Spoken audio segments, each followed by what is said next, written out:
Profits is with us. David, thank you for joining in. So it's a little hard to talk about, pure market dynamics, right? It's all about banks blowing up and what the Fed will do.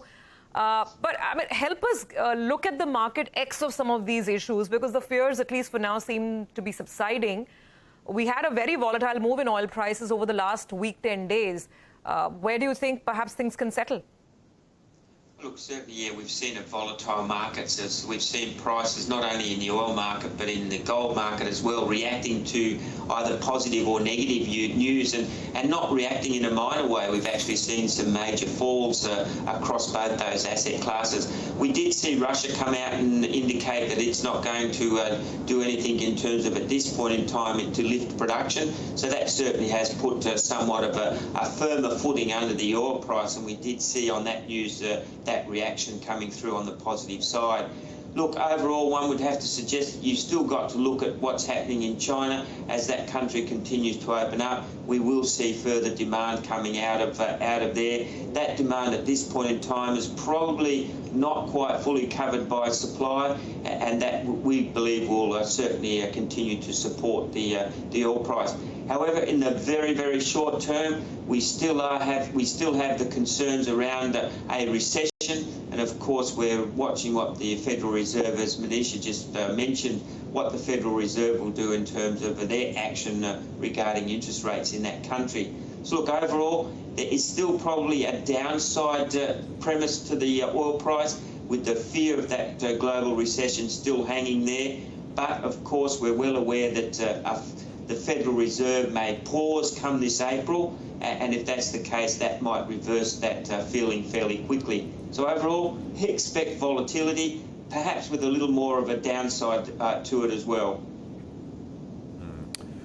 I mean, David, just coming back to you, let's put up the stock of Reliance Industries. I mean, when you talk about oil and gas, the one stock which matters here is RIL, and RIL went up 3% yesterday.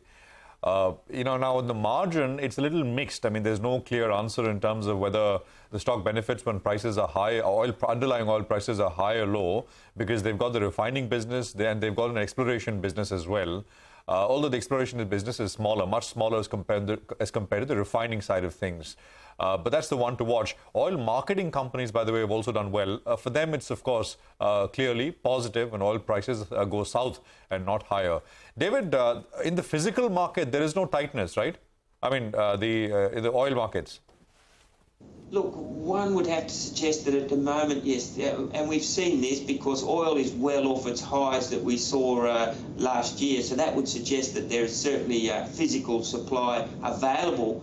It has been the destruction of demand outlooks that have really caused the oil price to drift lower. Not so much what's actually happening with physical demand. If you have a look at China, its demand is growing now that the country's reopening. Supply is adequate, and we saw that when Russia came out and said that they weren't going to do anything further with their production, and that sort of caused the price to rise, but not significantly. So one would have to suggest that we're probably at a point in the markets now where supply and balance are somewhat in balance, and we do need to see either a positive or negative event that will push it in either direction.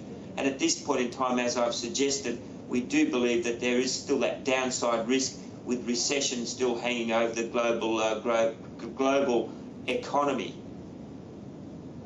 David, we're looking for a couple of levels then. If you could help us out with that. There's a downside risk. Where is it headed? And where do you see, in case things go right and we don't have that harsh recession, then where is oil headed? Because oil is very, very important from an Indian market perspective. Certainly to the downside, we don't think it's going to probably go much below $70 on the Brent side of things. We do believe that, and we saw those talks coming between Russia and the Saudis, or supposed talks, and then a reaction from Russia.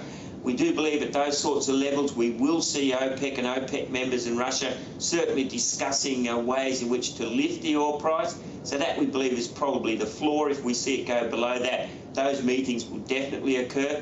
To the upside, that's really the difficult one. We've seen markets trying to perhaps push back through to 75 on the news that we're going to perhaps see the Federal Reserve pause its April rate hikes. If that's the case, then we may see it start to move back through that 75 level, but we will really need to see that fear of a global recession going away, and we will need to really start seeing some good figures coming out of China in terms of demand. If that's the case, you could expect it to push through to $80, but at this point in time, we think somewhere between probably $75 to $80 is where it may rest in the nearer term.